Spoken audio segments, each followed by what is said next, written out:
I'll just knock out a few little items just because anticipate a couple things to talk about here. Okay, so obviously third day of our off-season program. I thought, a couple things to highlight. Ted Rath and his crew, head of sports performance. These guys have done an incredible job with our sports performance, just getting these guys ready to go in tandem with our training room. And these guys have done an awesome job. So we've been able to have 3 practices today. This is our third of this week. I think our guys did an awesome job. It's kind of a building process as we go through this.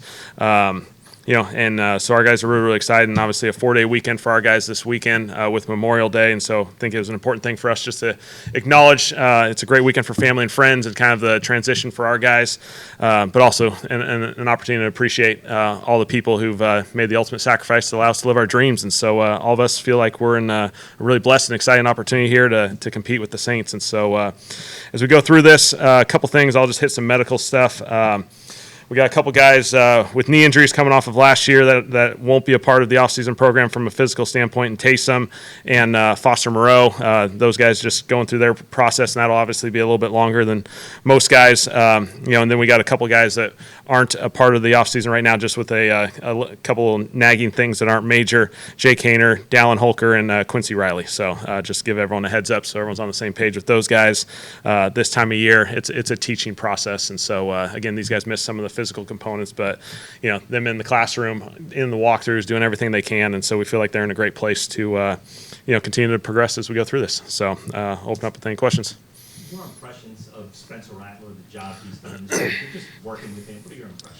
Spencer's done an excellent job. I think this time of year, always the process and the command is a really important aspect of this thing. We get some components of the physical, exposure, but his ability to command, call the plays in the huddle, understanding of what all 11 are responsible for, I think he's doing an excellent job. How much experience that he had last year, do you think that's going to help him? And obviously, he's your number 2 quarterback. He doesn't have to go, he didn't have to, how big is that for him? I think for Spencer's situation, anytime you get a chance to play, there's always value and lessons in that, no matter the circumstance. I thought, he handled himself well last year competing and navigating, potentially a few that were a little bit of a challenging situations. And then for any guy in general, your second off season is always a huge jump. I think that's historically everyone, references that as that second year jump for these guys, because the first year, there's a little bit of swimming, going into that. You go right from your college season right into that the draft process, which is a long process for these guys. And then we throw them right into football again. And so they've been through a lot. And so that second year, you find some rhythm, you find some continuity in yourself. You're able to kind of build your own off-season program. And so Spencer's doing an excellent job. Have you been able to gather any impression of Isaiah Foskey and just kind of what he's needing to do to progress in his career? Yeah, I think Isaiah's done an excellent job. I think, for those guys, this time is a lot of teaching. Our edge rushers are a little bit different in that they're playing some of the 7-on-7, so they're part of 7-on-7 because they do have some coverage components at times in their responsibilities. And so he's been out there doing a great job, excellent effort. I think our guys have been really impressed. How do you feel about the way that Trevor Penning is responding to changes in the system and scheme? Trevor's done an excellent job. His play style, his physicality is what jumps off the tape, and so we want to allow him to play fast, free, and confident because when he plays like that, he's going to be a really, really good player. How much more rotation do you expect along the offensive line throughout your offseason process?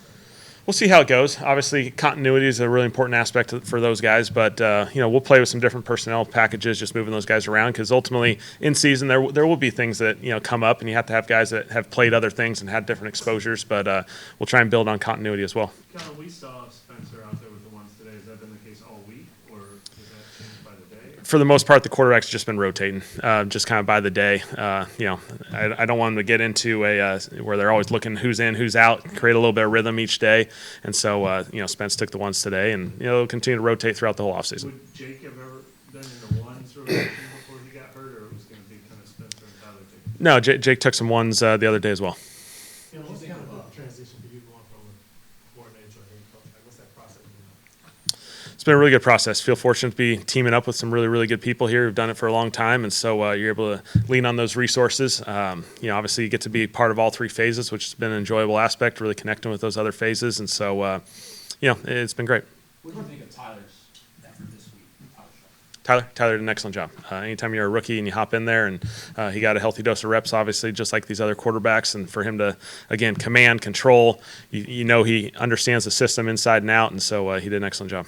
Going back to Trevor Penning, Does he have the physical skill set to play inside too? Yes, absolutely. Yep, absolutely. And I think for our staff, we have a lot of exposure of guys going from tackle to guard and having a lot of success.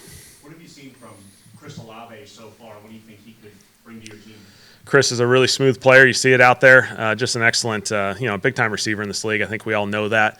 Just getting to see him and his ability to move around and play a number of positions and line up in a number of different ways will be a huge advantage for us. How much of a disadvantage, or not a disadvantage, but how much do you kind of keep in mind his injury history as things kind of ramp up? Yeah, obviously, Chris has gone through, just the injuries, over the recent past, and so he's navigated that really well. I think, again, he's playing excellent football right now, and so he'll be fine. Watching Makai do what you're trying to have Trevor do this year, is that helpful in terms of being able to guide someone through that already? Certainly, I think TJ being here, Doug, myself, and we've been around that transition that Makai took last year, which really was later even in the process. It was really right at the end of OTAs, and then it transitioned into training camp, and so allow Trevor to kind of hop into the guard position. He's doing an excellent job. He's embracing it. We know he's played tackle plenty, and so he's doing an excellent job in there.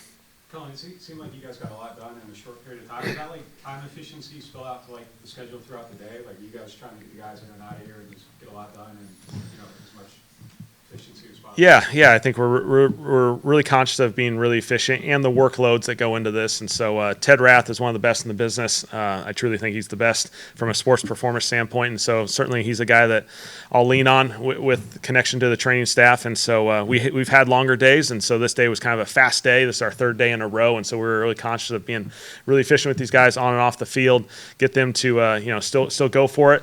We limited some of the space, and so it allows our guys to recover in a really good way that, coming off of this 4-day weekend, we'll be able to attack it again. Do you approach the meetings in that schedule like kind of with that mindset of just kind of trying to get it done like as efficiently as possible too? I think this time of year you are limited to an allotment at 6 hours, and so I think OTAs really are about efficiency. You got to be really, really efficient with your time, and so the meetings are probably shorter than you'd normally have in season, just naturally by rules. But I think our guys do an excellent job. Again, this is a very much a teaching phase and a building phase, and so at times it's small increments building, and then it allows us to continue to build through training camp. Kellen, when did the conversation start about Trevor Penning possibly being able to play guard? Was that more after you guys drafted Kelvin and trying to figure out how they fit, or did you have that vision early in the offseason? We've had conversations before the draft. I think we feel great about Trevor, and it's just a matter of putting the best 5 out there on the field, getting ourselves opportunities and the versatility that provides. Again, Trevor's physicality and his demeanor and the way he plays, we feel like guard presents him a great opportunity, and so we know the great progress he's made at tackle as well, and so we feel like this gives us a really good opportunity to evaluate him in that guard spot, let him keep doing what he does, and good things are going to happen. What about moving Bulaga back to right? Did you see enough on his college film that made you encouraged by the hold up there? Yeah, no concerns. I don't really care about left tackle, right tackle components in this league. The edge rushers go wherever the matchups go, and they're going to go wherever they line up. And so, he spent a lot of time at right in his whole life. He spent left, obviously, last year. Sometimes I think we make bigger deals out of it than it really is because, you talk to Tully and it's like, okay, cool, well, go to the right tackle next day, and it's easy as can be. Did you feel like that as a player too, or like when you went into coaching, like when did you kind of decide, determine? Is that unusual too, like determining like left tackle, right tackle? As far as a philosophical approach, Yeah. I think just being around it. I can argue, Penny Sewell and Lane Johnson play right tackle, and I don't think either team ever said they have to go play left. They're two of the best in this entire league and, arguably league history. And so, you got to have really, really good tackles on both sides. At the end of the day, that's what this thing's about. Edge rushers are going to line up in a lot of different spots, and so you got to have the talent on both those spots. And we feel like, with Kelvin and Tully, we got certainly 2 guys that feel great about tackle.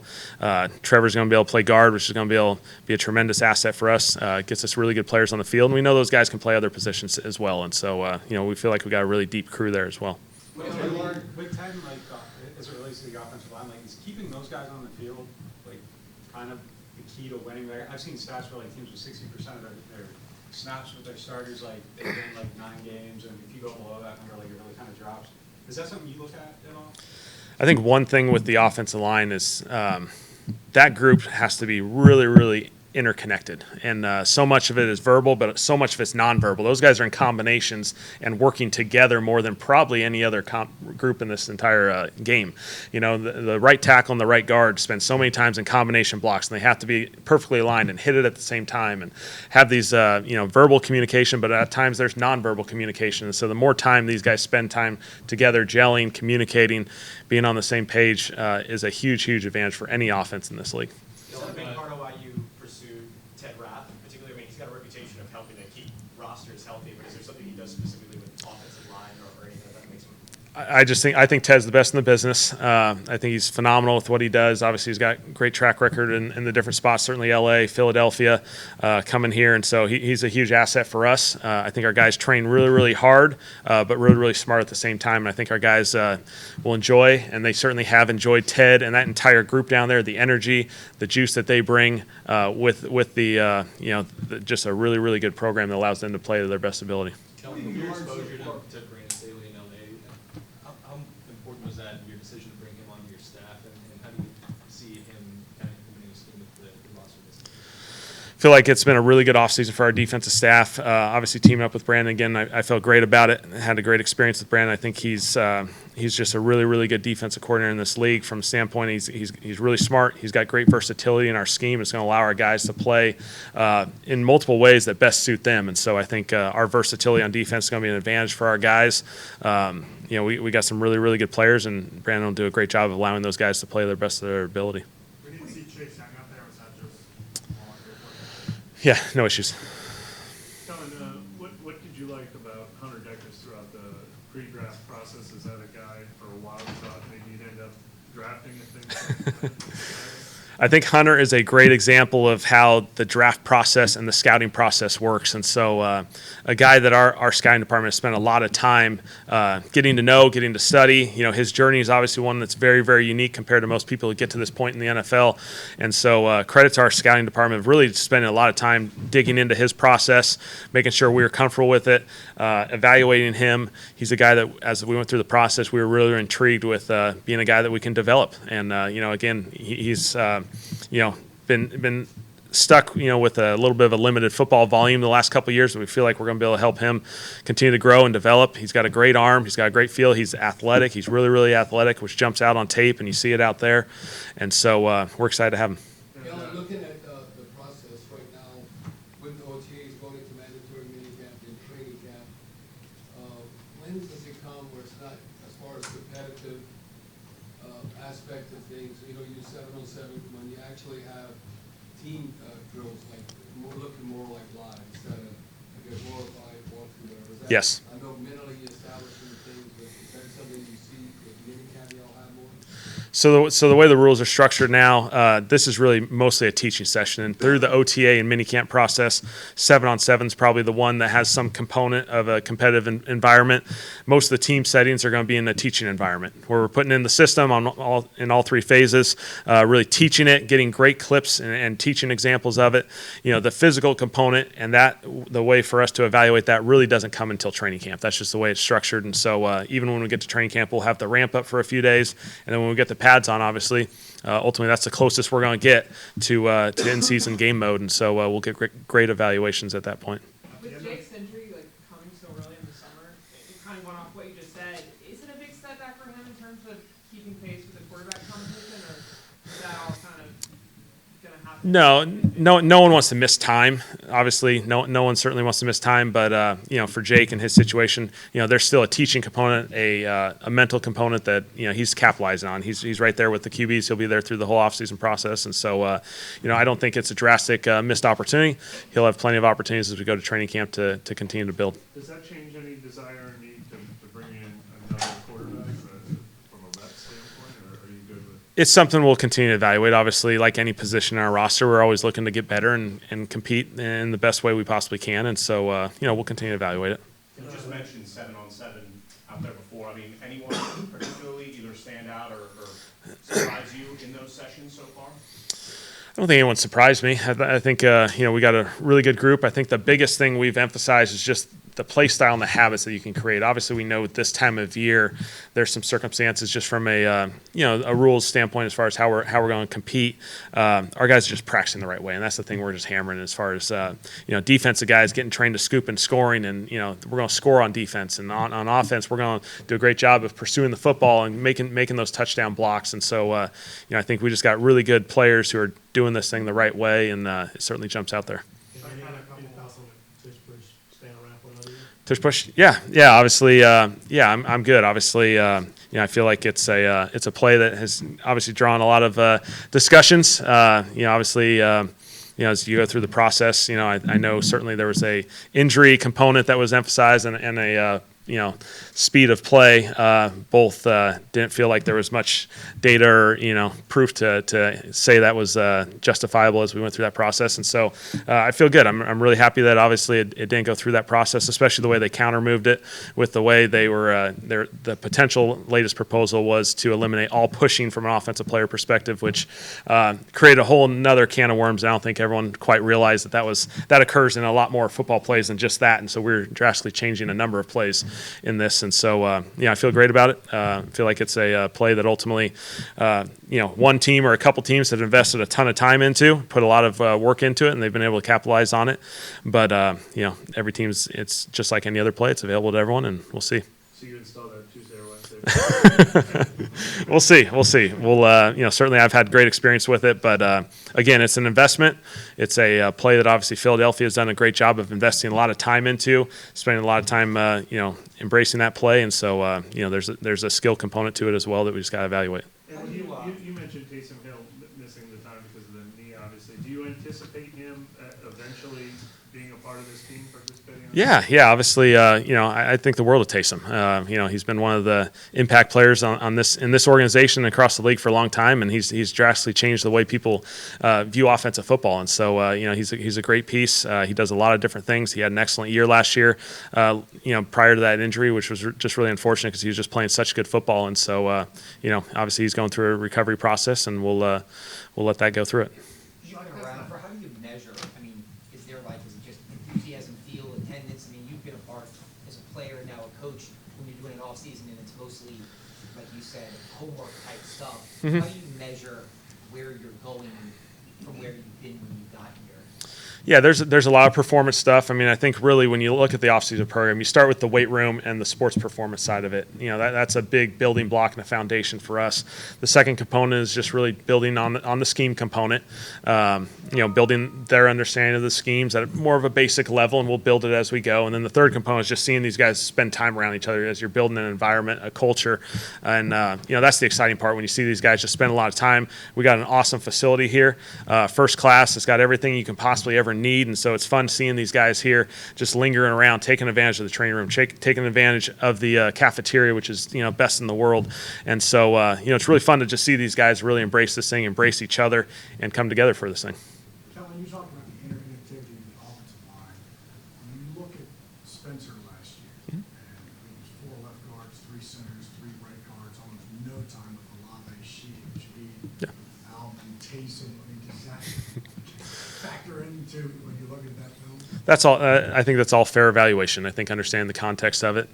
Continuity is a huge part of this thing, and so the number one thing for continuity is to be available. And so we're hopefully putting a lot of effort into doing that the right way from a sports performance standpoint, training standpoint, and obviously unfortunate things happen. That's how this league works. You do have to have guys that step up and take advantage of opportunities when guys go down, and so we're doing our best to put ourselves in a really good situation for that. I guess maybe I was kind of looking as how you would grade Spencer during those times when you had very tough offensive line, tough no weapons. I think the big thing is you evaluate any film of any player across this league, Spencer included. You're really looking at the context, and you're really looking at the process of the player. Results are obviously very, very important. That's ultimately how we're evaluated. But for us, when you look at the individual, you got to look at their process and see that they're going through a right process. And I thought he had some really, really good film on tape. Some games where I thought he just did an excellent job. He protected the football, delivered. He took shots, and hung in there. And I think that's a big thing, to have quarterbacks who have the courage to know, hey, I'm going to get hit here, but I'm going to make a throw that's going to impact this game and impact our team. And so you saw a number of those by Spencer that got me fired up, and I thought his accuracy showed up throughout the games as well. The pump fake that Chuck has, is that a strength of his? Does it actually hate the defense and, Pump fake. yeah, like do that every time? Yeah, certainly that's a tool to any quarterback if they have the ability and the comfort. Like, again, you're separating your hands potentially, and so some guys are more comfortable with it than others. But yeah, he's done a great job with it. What have you learned now being a head coach from your days in the NFL about what's said about outside the building, whether it's high expectations, low expectations about doing your job, or being motivated by those things or not? Yeah, I think it's really it reinforces how important, good or bad, yes or no, anything outside of it, to really narrow your focus and focus on the task at hand. Get our guys really interconnected.